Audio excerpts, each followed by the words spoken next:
এপ্রিলের কাজ সব কিছু সেট আপ করে বসেছিলাম। ব্রাইড আসার পর বাইরের ডিমান্ড শুনে নাও। আজকে কিরকম মেকআপ চাইছো?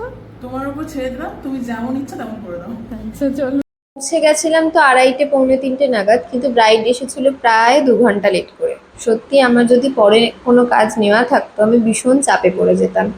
যদিও বা মানে ওদের রিচুয়ালস ছিল, যেমন ভাত কাপড়টা ওদের অনেক দেরি করে হয়েছে। তো অয়নিতা দিয়ে অনেক হেল্প করেছে আমার, মানে অয়নিতাদির কোনো ডিমান্ড ছিল না। তোমরা দেখেইছো অয়নিতাদি পুরো আমার ওপরই ভরসা করেছে। থ্যাংক ইউ সো মাচ অয়নিতাদি এতটা ভরসা করার জন্য। কিন্তু যেমন ভরসা করেছে, যেই বলেছিলে তোমার উপর ছেড়ে দিলাম, আমার দায়িত্বটা আরও বেশি বেড়ে গেছিলো যে আমি যেটা করে দেবো সেটা ভালো লাগবে। তো কিন্তু শেষের রিভিউটা দেখলেই সবাই বুঝতে পারবে যে অয়নিতাদির কতটা ভালো লেগেছিল। প্রচণ্ড কমফর্ট দিয়েছিল সত্যি, মানে আমি খুব ভালোভাবে কমফর্ট নিয়ে কাজটা করতে পেরেছি। আমার কোনো হেজিটেট হয়নি, কোনো প্রবলেম হয়নি, কিচ্ছু হয়নি।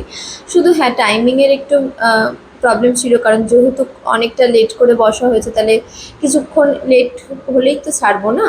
তো ওই টাইমটাতে একটু প্রবলেম হয়েছে। আমার স্টুডেন্টরা আমার প্রচণ্ড হেল্প করেছে। 2টো স্টুডেন্ট গেছিলো।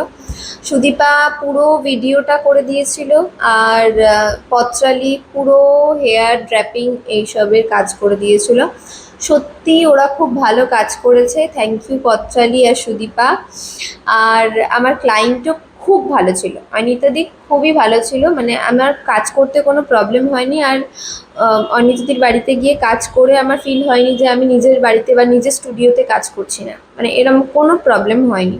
ইনফ্যাক্ট আমাকে এরম জিজ্ঞাসা করছে যে এরপরে তোর কোনো কাজ আছে, তাহলে একটু তাড়াতাড়ি করবি, আর না হলে কোনো অসুবিধা নেই, ধীরে সুস্থ করতে পারিস। আর খুব মিষ্টি লাগছিল অয়নিতাদিকে, খুব সুইট। এক গাদা গয়না দিয়েছিল, পড়াতে পড়াতে অনেক সময় লেগে গেছে। লাস্টে রিভিউটা একটু শুনে নিও। কেমন লাগলো? ভীষণ সুন্দর লাগছে, দারুণ ভালো লাগছে। আচ্ছা করো। খুব সুন্দর সাজানো হয়েছে। Thank you.